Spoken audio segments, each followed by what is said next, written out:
활용도 높은 헌법 지식 탑5 세모알. 안녕하세요 여러분. 오늘은 활용도 높은 헌법 지식 탑5라는 주제로 헌법에 대해 이야기해 보려고 합니다. 12.3 비상계엄 사태 이후 대통령 탄핵과 새 대통령 선거로 사회적 혼란이 마무리되고 이제 개헌 논의가 예고되어 있습니다. 개헌 논의는 주로 대통령 임기 등 권력 구조를 중심으로 이루어질 것입니다. 허나 정말 중요한 점이 있습니다. 민주주의 헌법의 정신이 무엇인가를 놓치지 않으면서 민주주의의 정신이 살아 숨쉬게 만드는 개헌이 되어야 한다는 점입니다. 헌법은 단순한 법률 문서가 아닌 우리 공동체의 가치를 집약한 윤리적 문서입니다. 특히 오늘은 한국 헌법을 다른 나라의 헌법과 비교하면서 주권자인 국민의 기본권을 어떻게 더욱 강화할 수 있을지에 대해 함께 고민해 보겠습니다. 그럼 지금부터 헌법의 중요한 5가지 측면을 자세히 살펴보겠습니다. 5위 근대 헌법의 핵심인 기본권. 첫 번째로 주목할 점은 기본권입니다. 기본권은 고대 헌법과 근대 헌법을 구분짓는 결정적인 요소입니다. 고대나 중세의 헌법에서는 국민의 기본권이라는 개념이 존재하지 않았습니다. 그러나 근대 이후의 헌법에서는 국민의 기본권이 핵심적인 요소로 자리 잡았죠. 이는 18세기 계몽주의 사상의 영향을 크게 받은 결과입니다. 기본권은 인간이 인간이기 때문에 당연히 가지는 권리로 천부인권이라고도 불립니다. 우리나라 헌법 제10조는 모든 국민은 인간으로서의 존엄과 가치를 가지며 행복을 추구할 권리를 가진다라고 명시하고 있습니다. 이는 독일 기본법 제1조 인간의 존엄성은 불가침이다와 유사한 맥락입니다. 그러나 독일 기본법은 더 나아가 이를 존중하고 보호하는 것은 모든 국가 권력의 의무이다라고 명시하여 국가의 의무를 더욱 강조하고 있습니다. 한국 헌법도 이와 같이 국가의 기본권 보장 의무를 더욱 명확히 할 필요가 있습니다. 기본권의 종류에는 평등권, 자유권, 참정권, 청구권, 사회권 등이 있습니다. 이 중에서도 평등권은 권리 중의 권리라고 불릴 만큼 중요합니다. 그러나 현실에서는 여전히 다양한 형태의 차별이 존재합니다. 따라서 헌법에 명시된 평등권을 실질적으로 보장하기 위한 제도적 장치가 더욱 강화되어야 합니다. 기본권의 존재는 국가가 국민의 권리를 보장해야 한다는 의미를 담고 있습니다. 즉, 국가는 국민의 기본권을 침해해서는 안 되며 오히려 이를 보호하고 증진시켜야 할 의무가 있는 것입니다. 이는 국가 권력이 국민의 기본권을 침해하는 도구가 되어서는 안 된다는 것을 의미합니다. 특히 행정부나 국회, 사법부 등 권력기관들이 자신들의 권한을 남용하여 국민의 기본권을 침해하는 일이 없도록 헌법적 장치를 더욱 강화할 필요가 있습니다. 예를 들어 미국의 권리장전처럼 기본권 보장에 관한 더욱 상세하고 구체적인 조항을 헌법에 추가하는 것도 고려해볼 만합니다.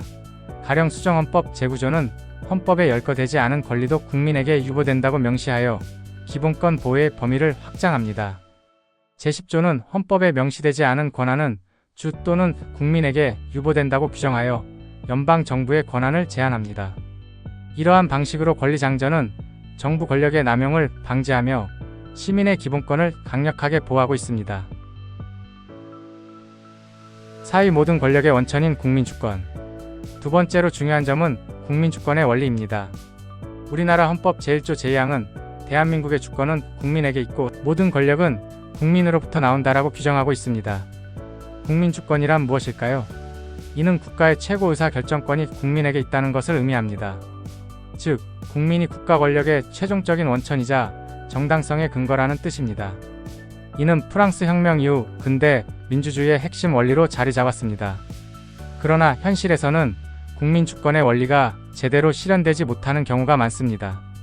대의민주주의 체제에서는 선거를 통해 대표자를 선출하고 이들이 국민을 대신해 의사결정을 하게 됩니다.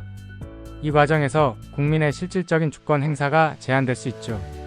특히 한국의 경우 대통령에게 과도한 권한이 집중되어 있다는 지적이 있습니다. 이는 국민주권 원리를 약화시킬 수 있는 요인입니다. 따라서 대통령의 권한을 적절히 제한하고 국회와 사법부의 견제 기능을 강화하는 방향으로 헌법을 개정할 필요가 있습니다. 또한 스위스의 사례를 참고할 만합니다. 스위스는 연방 차원에서도 국민투표와 국민 발안제를 광범위하게 실시하고 있어 국민들이 직접 정책 결정에 참여할 수 있는 기회가 많습니다.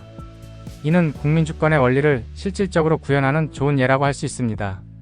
따라서 국민주권의 원리를 실현하기 위해서는 대의제의 한계를 보완할 수 있는 제도적 장치가 필요합니다. 이는 우리가 세 번째로 살펴볼 직접민주주의와 연결됩니다. 3위 직접민주주의로 국민 참여의 확대. 세 번째로 주목할 점은 직접민주주의 요소입니다. 직접민주주의는 국민이 직접 정치에 참여하여 의사결정을 하는 제도를 말합니다. 많은 선진국 헌법에는 이러한 직접민주주의 요소가 포함되어 있습니다. 대표적인 예로 국민투표제, 국민발안제, 국민소환제 등이 있죠. 국민투표제란 중요한 국가정책을 국민이 직접 투표로 결정하는 제도입니다.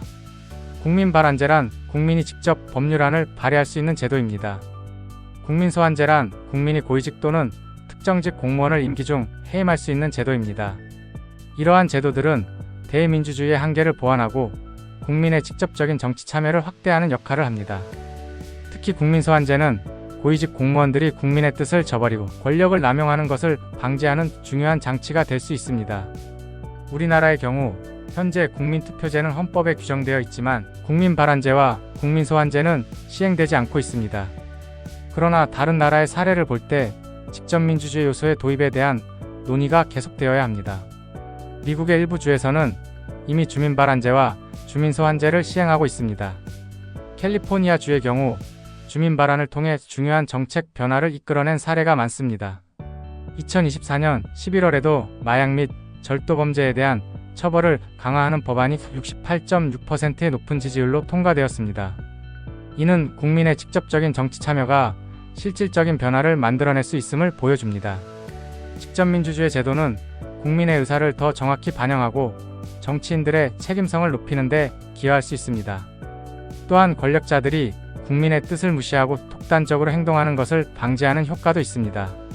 하지만 동시에 파퓰리즘의 위험성도 존재하므로 신중한 도입과 운영이 필요합니다. 예를 들어 스위스의 경우 국민투표 결과가 기본권을 침해하거나 국제법에 위배되는 경우 이를 무효화할 수 있는 장치를 마련해 두고 있습니다.